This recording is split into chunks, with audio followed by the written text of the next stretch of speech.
है। हम ये हिम्मत नहीं देखते हैं कि ओवैसी साहब का कोई उत्तर प्रदेश में बाल बाल का, लेकिन साथियों ये लड़ाई हम तभी जीत पाएंगे हक अधिकार की भागीदारी की जब हम अपने वोट का सही इस्तेमाल 7 तारीख को करें। हमारे ऊपर जुल्म ज्यादती होती है, हमारे बच्चों पर मुकदमे लिखे जाते हैं, जेल भेजे जाते हैं, हमारी जमीनों में कब्जे होते हैं, हमारी सुनाई नहीं होती है। हम सोचते हैं थाने जाते हैं कि शायद थाने का इंस्पेक्टर खराब है, सीओ के पास जाते हैं वो नहीं सुनता है, शायद सोचते हैं वो खराब है, जिले के कप्तान के पास जाते हैं, डीएम के पास जाते हैं, सोचते हैं ये सब।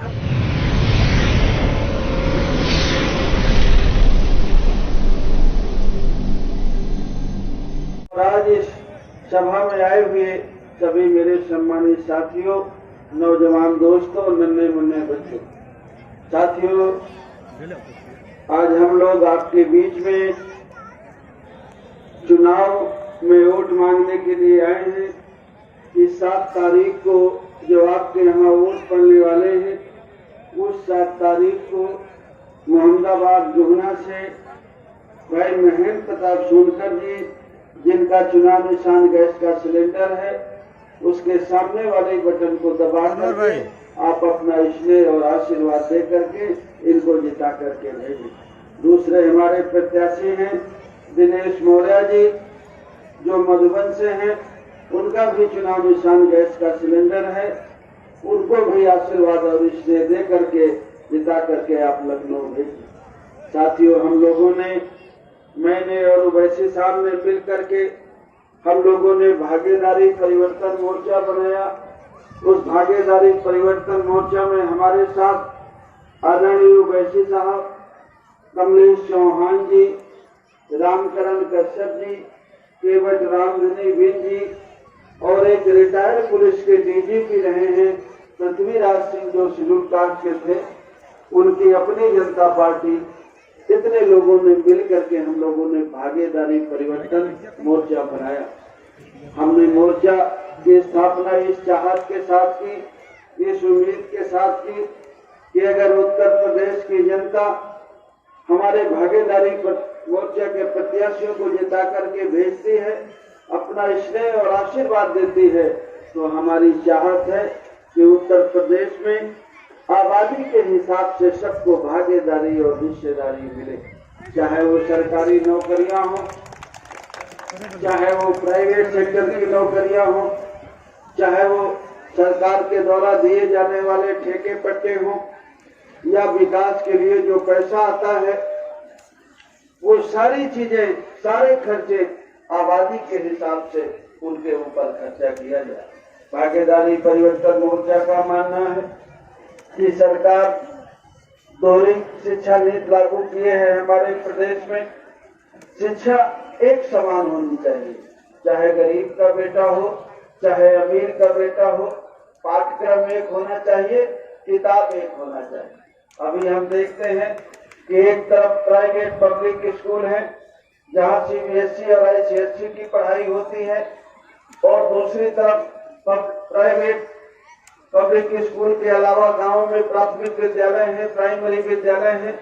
जहां हिंदी मीडियम से पढ़ाई होती है और यूपी बोर्ड की पढ़ाई होती है।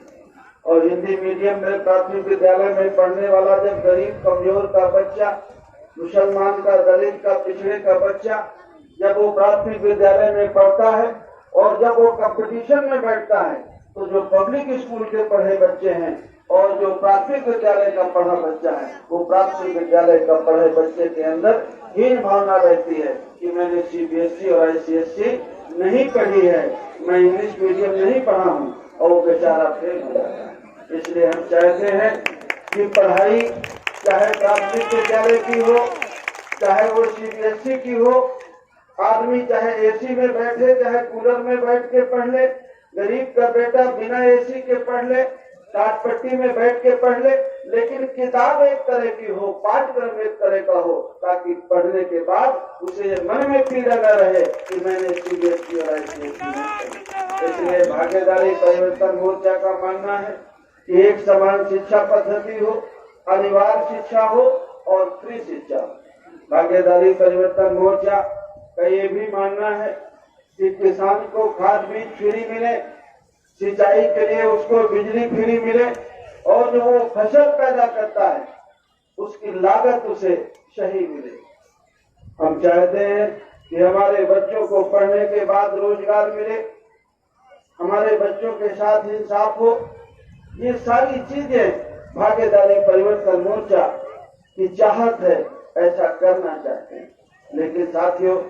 ये सब चीजें कब होंगी? ये तब होंगी जब हम वोट दे करके अपने प्रत्याशियों को जिता करके भेजें। अभी आप लोगों ने भारतीय जनता पार्टी का संकल्प पत्र पढ़ा। 5 साल पहले भी जब उन्होंने जारी किया था, सबका साथ सबका विकास, महंगाई कम करेंगे, किसान की आमदनी 2 गुना करेंगे, बच्चों को रोजगार देंगे। शायद जितने वादे भारतीय जनता पार्टी ने किए थे उनमें से कोई वादा उन्होंने पूरा नहीं किया। पिछड़ों का और दलितों का वोट वो हिंदुत्व के नाम पर लेते हैं और जब वो सत्ता में पहुंच जाते हैं तो फिर उन्हें पिछड़ा और दलित हिंदू नजर नहीं आता, वो पिछड़े और दलित हो जाते हैं और उनके बच्चों के हिस्से की नौकरियां वो खुद खा जाते हैं। चाहे वो आरक्षण का मामला हो, चाहे वो नीट में रिजर्वेशन का मामला हो, चाहे वो 69,000 शिक्षक भर्ती का मामला हो, जो भी भर्तियां हुई भारतीय जनता पार्टी की सरकार में पिछड़ों का और दलितों का बड़े पैमाने पर आरक्षण लूटा गया, उनके बच्चों के हक अधिकार लूटे गए। अगर हम भारतीय जनता पार्टी को देखते हैं तो वो हिंदुत्व के नाम पर वोट लेकर के कहती है पिछड़ी जाति के लोगों को और दलितों को कि देखो मुसलमान आ जाएंगे, और दूसरी तरफ समाजवादी पार्टी को देखते हैं तो वो मुसलमान भाइयों से कहते हैं कि देखो बीजेपी आ जाएगी। पिछड़ों को मुसलमान का बीजेपी का डर दिखा करके वो वोट लेते हैं और जब वो सत्ता में पहुंच जाते हैं, सत्ता में पहुंचने के बाद वो हक हिस्सा देने की बात नहीं कहते। जब वो सत्ता में जाते हैं, जब सिपाही की, दरोगा की, परगना मजिस्ट्रेट की, तहसीलदार की भर्ती आती है तो उस भर्ती में ना तो मुसलमान नजर आता है ना पिछड़ा नजर आता है। अगर उनको नजर आता है तो कुछ लोग नजर आते हैं, पिछड़े और मुसलमान को वो किनारे करते हैं।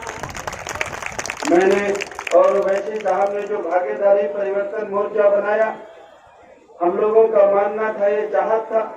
कि जो पिछड़े की स्थिति है वही मुसलमान भाइयों की है, वही दलितों की है। उत्तर प्रदेश में न तो पिछड़े दलित मुसलमान के लिए शिक्षा का अच्छा इंतजाम है, न उनके बच्चों को भागीदारी मिलती है, न नौकरी में जाने का अधिकार मिलता है। उत्तर प्रदेश में 11 लाख सरकारी पद खाली पड़े हैं। समाजवादी पार्टी के लोग कहते हैं वैसे तो 13 लाख खाली पद है,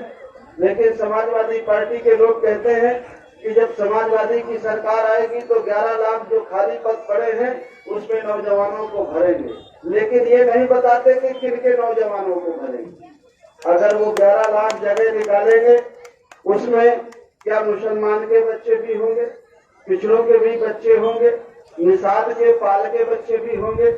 सब समाज को भागीदारी मिलेगी कि नहीं मिलेगी कि खाली वोट लेंगे और वोट लेने के बाद सत्ता में जब वो जाएंगे और वो पदों की भर्ती निकालेंगे तो वो खाली कुछ लोगों की भर्ती करेंगे। लेकिन भागीदारी परिवर्तन मोर्चा का मानना है कि आप सब लोग ऐसी सरकार बनाइए जो आपको भागीदारी दे, आपके बच्चों को हिस्सेदारी दे। अगर सिपाही, दरोगा, तहसीलदार की भर्ती निकले तो अगर अखिलेश यादव जी के बच्चे हों तो शौकत अली जी के भी बच्चे हों, कमलेश चौहान के भी बच्चे हों, अखिलेश मौर्य के भी बच्चे हों, पाल साहब के बच्चे हों, सबके बच्चों को नौकरी में जाने का मौका मिले, सबको हक हिस्सा मिले।